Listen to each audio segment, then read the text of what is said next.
Huyu anaitwa nani? Huyu ndiye anaitwa red pasture.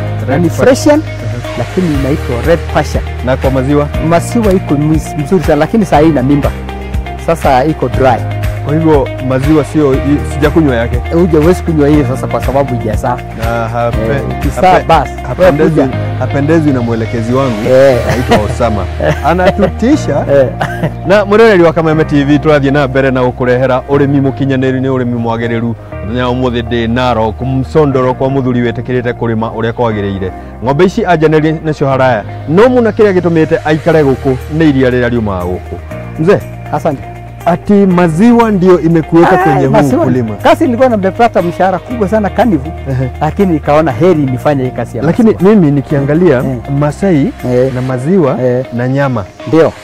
Hebu tupe significance ya maziwa kwa Masai. Tusiseme hata kwa binadamu, kwa Masai. Kwa Masai najua Masai, ukiangalia Masai yote anakula maziwa. Maziwa unaweza kunywa leo asubuhi, ukule usiku kesho. Yani utaenda safari mrefu haina. Hata hii maugonjwa tunasikia mnasema ati na maugonjwa. Mimi sioni hiyo maugonjwa. Kwa sababu maziwa mimi nakunywa ndio maziwa. Mimi sijawahi kunywa chai, mimi nakunywa maziwa tu. Wewe umelelewa na maziwa tu. Watoto wa hapa wanalelewa maziwa. Na ndio maana unanilea na maziwa. Maziwa. Hii maziwa ili iwe ya faida lazima iwe quality maziwa na quantity maziwa. Ndio. Una manage aje wewe kuachieve quality maziwa? Quality maziwa na manage kwa sababu ya kutumia kama hii sasa, hii milking salve, hii mambo ya kukamua na usafi. Hakuna hata mkamuaji ashikagi hiyo maziwa. Anaona maziwa ikipita kwa pipe. Sijui tuwaruhusu hawa wapite mbele yetu. Sawa. Ili tusije, mimi sitaki mabishano. Hawezi pika wewe, waje tu hata. Sitaki makasiriko. Vile wanajua nawazuia kule kwenye raha yao. Ndio. Na mimi sitaki kuwazuia sababu hii ndio kazi ambayo imenileta hapa. Very good. Nimekuja sana sababu ya hii maziwa. Very good. Hii maziwa umesema ya kwamba hygiene. Una maintain aje hygiene? Hygiene kwa sababu inakamuliwa na stima na inapita kwa pipe, inaenda kwa mtungi na hii mitungi unabeba naye ni mtungi safi na lazima uwe msafi. Na hii watu ya kuandikwa. Hapa naandika tu kwa sababu mtu ni wa pesa kidogo, unampea mshahara kidogo na yeye ni mchafu. Andika mtu amesoma. Mtu ambaye amesoma ana know how, anajua ni nini anafanya. Hata kama unapea mshahara kubwa ni mzuri kwa maana ina faida. Maziwa ina faida. Usidanganywe. Ng'ombe unataka tuwapeleke wapi? Unataka mpaka huko. Tutateremka mpaka waliko. Naona lemini yako nyuma yetu. Ulianza kukama lita kama ngapi? Lita kama 10, 20 kaenda hivyo. Tukaanza kuhusia watu raia nyumbani. Nikaona maziwa ina biashara. So ndio nika develop sasa kuanza kuwa na ng'ombe za maziwa zaidi, kuongeza. Uuzaji wako wa maziwa wakati ulikuwa unauzia watu mahali haukuwa na system organized ya kuuza maziwa. Sijui kulikuwa na changamoto zipi? Ilikuwa na changamoto kwa sababu hata maziwa inalala, nakosa mtu wa kununua. Nika introduce my system. Nikaona nifungue kaderi yangu. Nikafungua deri paka natengeneza yogurt. Najitengenezea yogurt kwa deri yangu. Ya kwamba umekuja kugundua ya kwamba kuna soko ambayo ukifanya value addition. Value addition. Hii value addition nataka tuzungumzie mtazamaji wetu. Asifikirie value addition lazima uwe na mashine kubwa. Lazima uwe na mambo makubwa. Ulifanyaje mpaka ukafikia mahali huko? Nilifikiria kwa sababu nilipoona maziwa yangu tena imekuwa mingi, nikakosa vile nitauza. Kwa sababu watu si wengi, lakini sasa watu wameanza kuongezeka, nikaona niongeze value addition, niweke yogurt. Sasa mimi nausaka yogurt, nauza maziwa mala na nina dairy yangu, hata maziwa inakuwa na demand mpaka nimekosa. Umekosa hata maziwa ya kutosha. Yes. Na ndio maana unaendelea kuongeza. Na ndio mimi nataka ongeza ng'ombe. Kuongeza ng'ombe. Na ndio sasa mimi nahakikisha kila ng'ombe yangu kila mwezi kuna ng'ombe imezaa. Kila mwezi. Umenihesabia kwamba Januari kuna ng'ombe? Januari wa pili, wa tatu, wa nne. Ng'ombe lazima isae kwa sababu unaipea. Si ng'ombe ni miezi 9. Sasa unahakikisha unakamua ng'ombe ushaasa inakaa miezi 2. Unaipea dume. So mwezi hiyo ingine unaanza kunywa maziwa miezi 6 unaiachilia. Unaacha. Hapa ndio hesabu ya maziwa inaingilia. Na record. Other than kutegemea wale wanunuzi wa rejareja. Kuna wanunuzi wengine wapia ama tukiangazia kaunti ya Narok. Demand ya maziwa iko ama kila mtu akona ng'ombe? Demand ya maziwa iko. Sasa maziwa sasa ina demand. Masiwa sahi na demand. Sitaki waje wakasirike. Watu wamekuwa wengi sana. Naona mabuilding imecome up. Watu wana masiwa, wanataka masiwa mingi sana. Hata bado tujafikisha demand sasa. Kwa hivyo mimi naimiza vijana waangalie mambo ya ukulima ya ng'ombe. Kwa maana hii ni biashara ukulima. Na ina pesa sana. Masiwa ni pesa. Tuangalie devolution. Yes. Sijui kama wewe ukiangalia devolution imekuletea faida yoyote. Tukiangalia population ya watu wamekuja, biashara imeingia, kasi imezidi, mahoteli. Haya, unajua hapa ni pipeline yetu ya kwenda ya watalii kwenda Mara. Soko inaendelea kuongezeka. Itakuwa mzuri. Kwa hivyo na wewe lazima ujipange. Sasa hata mimi nataka niongeze ng'ombe kwa sababu naona uongeze mikakati. Ili kuongeza ile maziwa, lazima uwe unaongeza ndama. Ndio. Lakini yule ndama ili afikie kiwango cha kukupa maziwa, lazima umtunze. Hebu tupe nawe safari yako ya kutunza ndama pale. Ndama ikisalio leo. Mama yake inanyonya mama cholesterol ile masiwa imekamatana. Ile ya kwanza. For that night. The following day unaificha. Kuna nyumba nimeijenga inaitwa calf pen. Pale njao zinawekwa. Ambaye iko na mabao ndio aeration ipate. Hiyo njao itakaa huko mwezi moja. Na kila asubuhi napea lita 3. Jioni lita 3. Asubuhi lita hivyo. Kutoka kwa maziwa kwa fresh. Mama yake. Kutoka kwa mama yake. Kwa mama yake. Mama yake ikimaliza hiyo mambo ya cholesterol baada ya siku 7, hiyo njao unaanza kupea maziwa lita 4. Kama ni ya kike. Kama ni ya kike. Kama ni ya dume unapea tu 3 kwa sababu hiyo ya dume si atupendi. Ukiangalia mimi sina dume mimi. Wewe dume hata ukikuja mimi napea free na kupea. Utanipea dume free? Free. Lakini hata mimi sitaki dume kulingana na vile nimesikia ya kwamba safari yako. Mimi dume ni ya nini? Safari yako ni ya maziwa. Basi mimi ni biashara. Wewe ni biashara. Mimi ni biashara.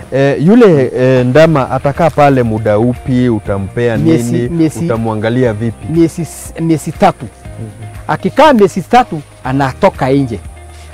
Akakaa mwezi mwingine moja sasa ndio unamfungulia sasa, unamaliza maziwa, utapea maziwa tena. Sasa hapa umeniambia ni leisure. Hii si pali ati inakula. Hii ni pali ya kurelax. Imekula kwa maana kila ng'ombe inakula kilo 40. Asubuhi 40 na jioni 40. Sasa ile umewatayarishia. Hapa ni pali ya kurelax. Ndio misuli ifanye kazi. Unakuwa na paddock tena, haitaki mtu wa kuchunga, unafunga tu naweka kwa waya. Hebu tuelezee. Yes. Ninaona ya kwamba umegawanisha shamba lako into sections, unaita paddocks. Yes. Paddocks, wale waliosoma agriculture kidogo wanaelewa ni mahali ambapo pametengwa. Wanyama watakuwa wanaingia. Tunaingilia hapa. Patuone hii ng'ombe. Ni pale ng'ombe ina relax.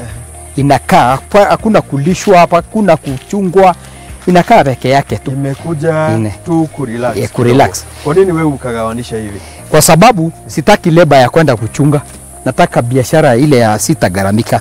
Na vile walivyong'ara, ndio nataka niwakaribie zaidi. Ndio. Hata mimi nataka kuhusishwa na utajiri kama hii. Ni gara. Hapa ni kazi nzuri unaifanya. Ndio. Ninapowaleta hapa kwa hii paddock, ndio utawachupea muda gani ama paddock moja watakuwa wanachukua nafasi?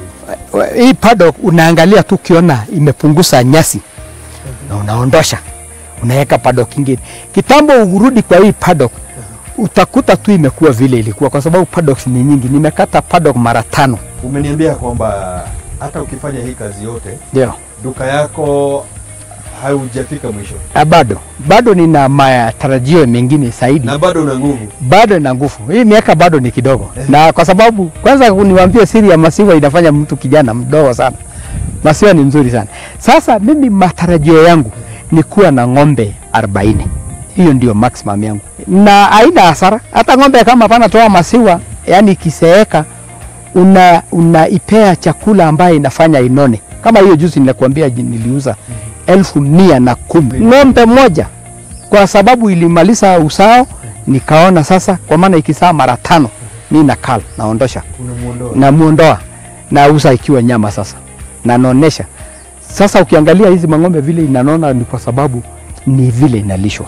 Na matarajio yangu kwa kanjo ama kwa county, kwa serikali, ni muhimu sana tuwe na watu ya kuja kuangalia watu ya AI, kwa maana wale tunatumiaga ni private, serikali hawana, hakujaki kuja kutusaidia hapa, ni sisi tunatumia mfuko wetu ni AI. Lakini mimi naona ni mzuri kwa sababu ile quality ile mimi nataka unatimia. Yes, inatimia. Ili tuweze kuendelea kwenye ukulima wetu. Ndio. Lazima vijana waweze kukumbatia ukulima kama huu. Ndio. Bila kulazimishwa. Wewe mwenyewe ulijileta kwenye ukulima. Ndio. Kijana wako unaniambia ameona vile mzee anaendelea akawa amevutiwa. Ndio. Ili kabla tuende kwa kijana, wewe wito wako ni upi kwa vijana ambao mpaka sasa hivi hawaoni ukulima ni kama kazi? Wanasikia tu ya kwamba ukulima ni pesa, lakini hawajaona hizo pesa. Kijana wa vijana wataona, because kama mimi vile nimeumbwa. Mimi sina rika. Rika yangu ni ya kila mtu. Pale iko vijana ndio mimi naenda. Na mimi naonyesha vile mimi napata pesa na vile mimi naishi. So wana demand kuwa ni wengi wasa nimewaingisha. So mimi najaribu kufuruta watu ndio waelewe hii kitu, kwa sababu ni mzuri tukiwa naji na watu wengi ndio tuwe na demand ya daily. Hata lori ile ya Uhuru inakuja kuchukua tuso. Tupate hata sisi kitu kama hiyo. Lori isimamage hapa, mimi naweka masiwa kwa machini, inabebwa na lori. Kulingana na experience yako, hii nchi tunaweza jilisha, tunaweza jitosheleza chakula, tunaweza jitosheleza kazi kupitia kwa ukulima. Kwa usaidizi wa serikali pia. Kama serikali inaweza saidia sisi watu ya madaktari, wanasaidia sisi na fertilizer, wanasaidia sisi na mbegu, ni muhimu. Na seminars wao wakituita na seminars wakuja kutuona, ndio tupate hii elimu ya mambo ya ng'ombe. Lakini tukikaa ati mtu ajifikirie nikitaka kwenda South Africa ndio naenda pata na idea na kuja na ifanyia kazi hapa. Kitambo ni mobilize watu itachukua muda sana. Lakini machifu wa serikali, watu ya agriculture wangekuwa naitana mikutano. Wanakuja hata kama ni hii kiwanja yangu mimi nawapea free.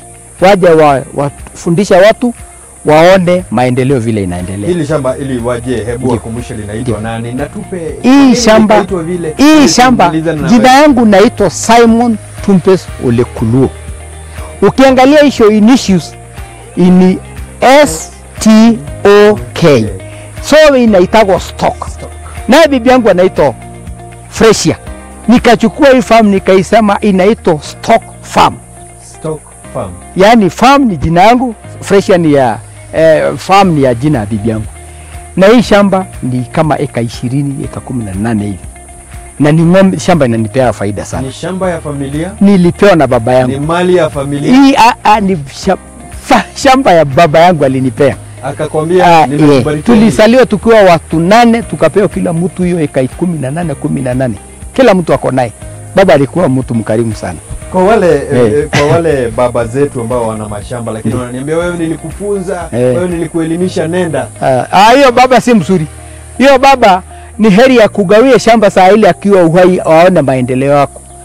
Na ndivyo baba alisema, ngoja niwagawie shamba nikiwa uhai nione ule anaendelea na ule haendelei. Na ndio hawana ngoja saa ile umekufa ati ndio unakuja kugawa shamba. Watu wengine watanyang'anya wengine. Kuna watoto werefu ushida wengine, kuna wengine wakora. Na wengine wakora. Nimeshukuru sana. Nimeshukuru sana. Karibu sana. Unaona ng'ombe yangu ni sawa. Ng'ombe wako wamenifurahisha. Karibu sana. Sisikii kutoka hapa. Lakini itabidi sababu ya masaa ili niende kwa kijana naye aniambie kwa nini akaacha kazi akarudi kwa shamba. Ndio. Ilhali wengine wanaacha shamba wanaenda kazi. Wanakimbia kwa kazi. Very good. Asante. Karibu sana. Mũrũrĩri wakwa gũkũ ndiumĩte ndĩrerwo hena kijana waugire we ndarĩtindaga harĩa na mabuku atindaga harĩa na karamu na karatathi agĩka mathabu mene agwĩka make ũrĩmi-inĩ. Mwanake ũyũ nĩ agũkorwo akĩingĩra haha no nyambe hurũke o hanini karia gakwa ndikũninĩte nĩ tũgũcokereria ica rĩtarĩ haraya.